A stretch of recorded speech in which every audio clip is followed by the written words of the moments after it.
মৰিয়নীত BJP দলৰ একাংশ কৰ্মীৰ বিৰুদ্ধে সাংবাদিকৰ কণ্ঠৰোধৰ চেষ্টা কৰাৰ গুৰুতৰ অভিযোগ উত্থাপন হৈছে।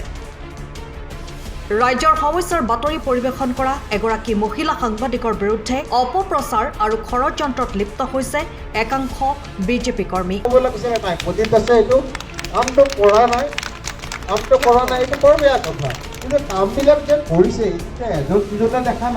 জয়মতী নগৰ যিজন মানুহ সোমাই আহিব তেওঁ দেখিব জয়মতী নগৰ উন্নয়ন উন্নতি কি হৈছে।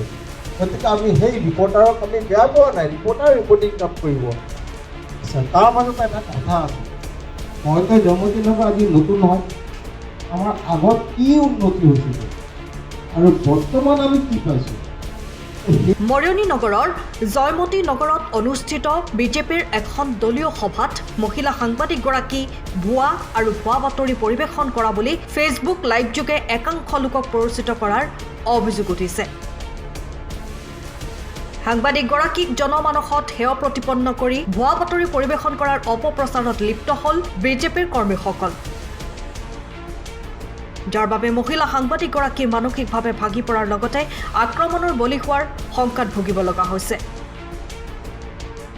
উল্লেখ্য যে নিউজ লাইভ বাংলা নামৰ বৈদ্যুতিক চেনেলটোৰ শুভাংশী মিত্ৰ নামৰ সাংবাদিকগৰাকীয়ে মৰিয়নী নগৰৰ ১ নং ৱাৰ্ডৰ জয়মতী নগৰৰ পথৰ দুৰৱস্থা আৰু নলা নৰ্দমা সন্দৰ্ভত স্থানীয় ৰাইজৰ মন্তব্য সংগ্ৰহ কৰি এটা বাতৰি সম্প্ৰচাৰ কৰিছিল। ইয়াৰ পাছতেই ৱাৰ্ডটোৰ সদস্য তথা মৰিয়নী পৌৰসভাৰ উপ পৌৰপতি প্ৰদীপ দাসে নিজৰ ব্যৰ্থতা ঢাকিবলৈ গৈ সাংবাদিকগৰাকীৰ বিৰুদ্ধে ষড়যন্ত্ৰত লিপ্ত হোৱাৰ অভিযোগ উঠিছে। আনহাতে বুধবাৰে সন্ধিয়া মহিলা সাংবাদিকগৰাকী আৰু মৰিয়নী ই মিডিয়া এছ'চিয়েশ্যনে সাগৰ আৰু এগৰাকী মহিলাৰ বিৰুদ্ধে আৰক্ষী থানাত দাখিল কৰিছে এজাহাৰ।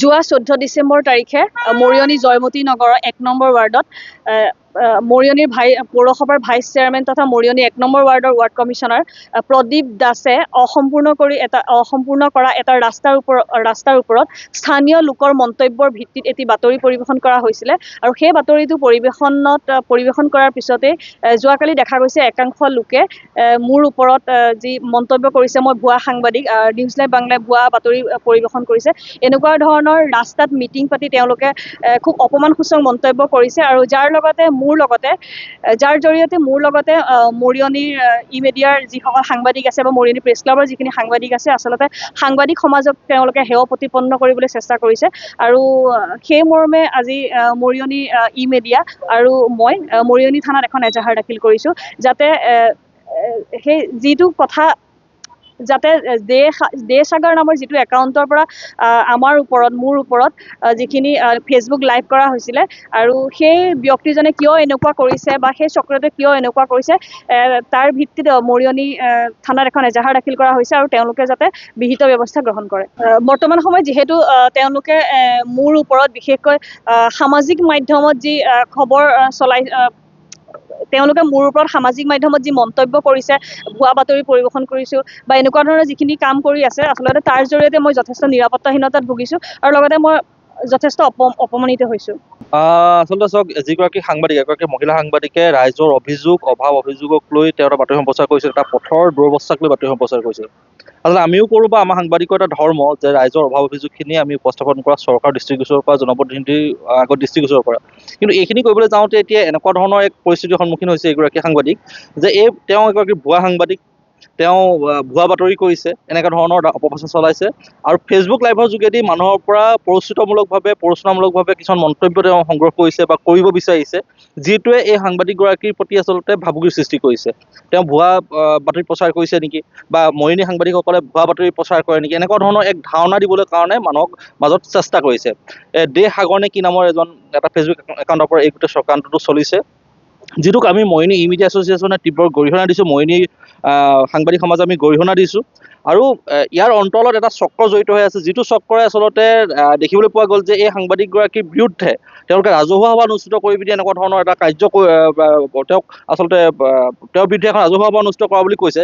কিন্তু তাত বিজেপি দলৰ পতাকা আঁৰি তেওঁলোকে বিজেপি জয়ধ্বনি দি আচলতে বিজেপি দলটোক এটা সন্মান হানি কৰাৰ চেষ্টা কৰিছে। কাৰণ এনেকুৱা এটা বৃহৎ দলে দলে কেতিয়াও এনেকুৱা ধৰণৰ এটা সৰু বাতৰিক লৈ বা এনেকুৱা ধৰণৰ এটা সমস্যাক লৈ কেতিয়াও আচলতে এনেকুৱা ধৰণৰ কথা তেওঁলোকে চিন্তা নকৰে। কিন্তু আমি এইটো মুহূৰ্তত আচলতে সেই দলৰ যিখন নেতৃত্ব আছে তেওঁলোককো আচলতে আমি এইটো কথা দৃষ্টিগোচৰ কৰিছোঁ যে আপোনালোকৰ কিবা যদি আমি অভাৱ অভিযোগ বা ৰাইজৰ অভাৱ অভিযোগখিনি যদি আপোনালোকৰ দৃষ্টিগোচৰ কৰিব বিচাৰোঁ তেনেহ'লে আপোনালোকে সাংবাদিকৰ মুখ বন্ধ কৰিবৰ কাৰণে বা কণ্ঠ ৰোধ কৰিবৰ কাৰণে আপোনালোকে চেষ্টা কৰিব নেকি বা কৰিছে নেকি, এই ধৰণৰ কিন্তু প্ৰশ্ন উত্থাপন হৈছে। আৰু এই কাৰ্যক আমি গৰিহণা দিছোঁ। মৰিয়নি মিডিয়া এছ'চিয়েশ্যনৰ তৰফৰ পৰাও এজাহাৰ দাখিল কৰা হৈছে।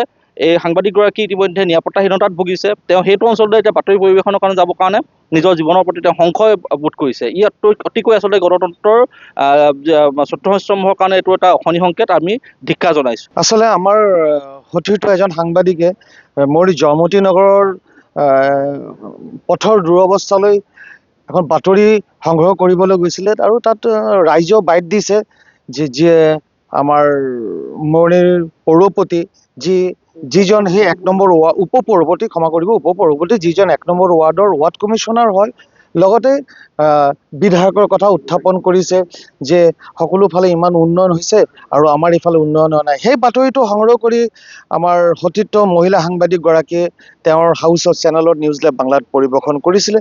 কিন্তু সেই বিষয়টো লৈ এতিয়া দেখিছোঁ এটা চক্ৰ জাঙুৰ খাই উঠিছে।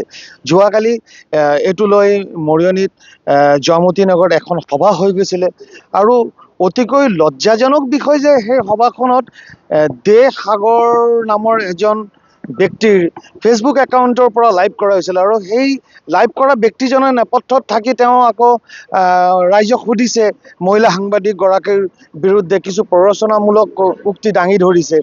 আৰু তাত বিজেপি দলত জয়ধ্বনি দিয়া মানে এইটো কি সিহঁতে কি সঁচাকৈ বিজেপিৰ বেনাৰতহে মিটিংখন কৰিছে না বিজেপি দলক ইমান ভাল এখন দলক সন্মান হানি কৰিবৰ কাৰণে সিহঁতে এটা অপচেষ্টা চলাইছে। এতিয়া প্ৰশ্ন হৈছে কালি যিসকল ৰাইজে তাত গোট খাই সেই মিটিংখন অনুষ্ঠিত কৰিলে তাৰ নেপথ্যত আঁৰত কি কোনোবা এটা চক্ৰ জড়িত আছে যি সেই ৰাইজসকলক তাত একত্ৰিত কৰাই মহিলা সাংবাদিকগৰাকীৰ বিৰুদ্ধে কিছু মন্তব্য দিয়া আমি দেখিবলৈ পাইছোঁ। সেইটো লৈ আমি মৰিয়নি মিডিয়াৰ পক্ষৰ পৰা আমি আজি মৰিয়নি থানাত এখন এজাহাৰ দাখিল কৰিছোঁ আৰু ইতিমধ্যে ভুক্তভোগী এই মহিলা সাংবাদিকগৰাকীয়েও এজাহাৰ দাখিল কৰিছে। কাৰণ এতিয়া সাংবাদিকৰ নিৰাপত্তালৈ এটা প্ৰশ্ন উত্থাপন হৈছে। আমি গণতন্ত্ৰৰ চতুৰ্থ স্তম্ভ, আমাৰ সংবাদ সংগ্ৰহ কৰা সমস্যাৰ ইতিবাচক নেতিবাচক আমি দুয়োটা ফালে চাব লাগে। এতিয়া আমাৰ কাৰণে এটা ভাবুকিৰ প্ৰশ্ন হৈ গৈছে, আমি সংবাদ সংগ্ৰহ কৰিবলৈ যাওঁতে কি এনেধৰণৰ আমি আক্ৰমণৰ কি চিকাৰ হ'ম নেকি, সেইলৈ আমি প্ৰশাসনৰ কাষ চাপিছোঁ।